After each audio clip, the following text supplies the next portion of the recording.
Hi there, everyone. I'm Tracy Matisak, and I'm here with Vivienne Shaffer as we are preparing for Humanities on the Road. We're going to be talking about Rachel Carson and her life and work. In fact, the name of the program is Nature's Treasures, but we wanted to take a few minutes to get to know Vivienne a little bit better and give you a little behind-the-scenes look at things as we prepare for Humanities on the Road. So, Vivienne, welcome. Thank you. Thanks for being with us. Tell us about the influence that Rachel Carson has had on you, why she has had such a profound influence on your life and work. Rachel Carson has had a profound influence not just on me, but on all of us and how we think about and understand our place in the world. Before Rachel Carson, people didn't really understand that people are part of nature. People are part of the environment.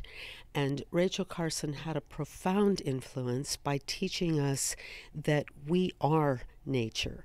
Nature is not out there somewhere while we're in here.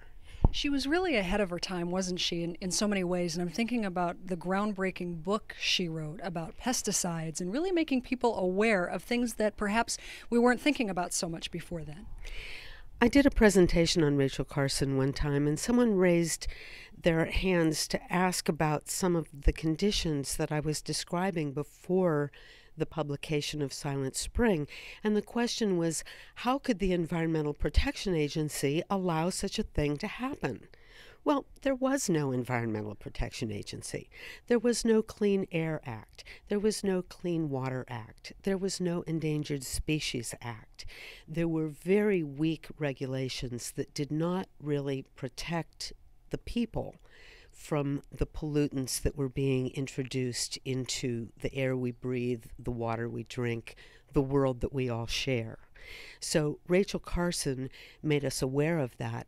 She was also an example to generations of young people, and especially women. She was the first woman to head a department at the United States Fish and Wildlife Service. She was the first woman to write for them and to hold a position of scientist for the Fish and Wildlife Service. And of course, one of the quotes from one of her co-workers was that she was just as good as an administrator as any man. I'm sure that she would appreciate the creative work that you do and the use of the imagination. And I'd like you to talk with us a little bit about that, about the importance of imagination when it comes to learning. Well, of course, Albert Einstein is the one who's credited with saying imagination is more important than knowledge, but he probably wasn't the first. All of the activities that we're going to be doing in the program this evening are taken directly from Rachel Carson's work. She wrote, first of all, a magazine article called Teach Your Child to Wonder. It was published in Woman's Home Companion in 1954, and it was about her nephew Roger and how she liked to explore nature in his company and how they shared a love of nature together. Her own creative approach to this was very much grounded in the nature study movement of the late 19th and early 20th century. Her mother was clearly influenced by the nature study movement, which was an early example of progressive education, where you can think for yourself.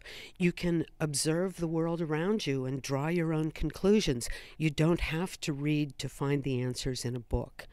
You can think for yourself. And it's still a radical idea. You are an educator yourself. Tell us a little bit about your work.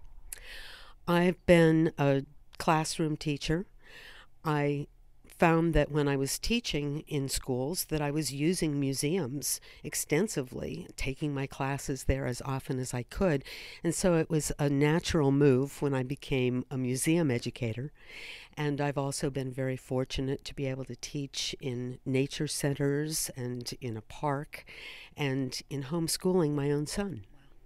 Well, we have been talking with Vivienne Shaffer, and she will be speaking about Rachel Carson and Nature's Treasures for Humanities on the Road. We'll look forward to that, and we hope you'll be able to enjoy it with us. Thanks. I'm Tracy Matisak.